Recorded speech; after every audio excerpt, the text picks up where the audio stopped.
आणि आता राजकीय टॉपने आपण बातम्या बघूयात।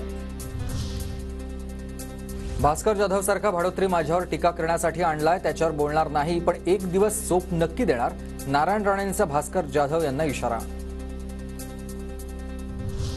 पुढच्या काळात काँग्रेसला मोठं भगदाड पडेल, लातूर, जळगाव, नांदेड जिल्ह्यातील काँग्रेस नेते भाजपमध्ये येणार, काँग्रेसला उमेदवारही मिळणार नाही, चंद्रशेखर बावनकुळेंचं मोठं वक्तव्य। मंत्री छगन भुजबळांना पुन्हा जीवे मारण्याची धमकी, नाशिकच्या कार्यालयात पाठवलं पत्र, ठार मारण्याची सुपारी घेतल्याचा पत्रात उल्लेख, अज्ञात व्यक्तीकडून ठार मारलं जाईल पत्रात उल्लेख।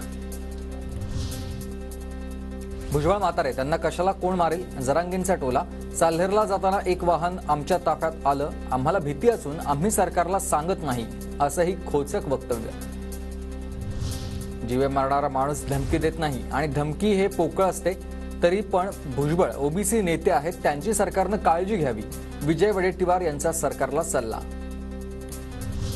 मनोज जरांगेंचं पुन्हा एकदा आमरण उपोषण सुरू, 2 दिवसात सरकारनं विशेष अधिवेशन बोलवावं, अधिसूचनेबाबत कायदा करावा, जरांगेंची ही मागणी। राज्य सरकारनं 57 लाख नोंदींवर स्पष्टीकरण द्यावं, आरक्षणासंदर्भात सरकारनं लोकांची दिशाभूल थांबवावी, ओबीसी नेते बबनराव तायवाडे यांची ही प्रतिक्रिया। 5 मार्चला लोकसभेची आचारसंहिता लागणार, चंद्रकांत पाटलांची माहिती, मालेगावातल्या यंत्रमाग धारकांच्या बैठकीत पाटलांचं वक्तव्य।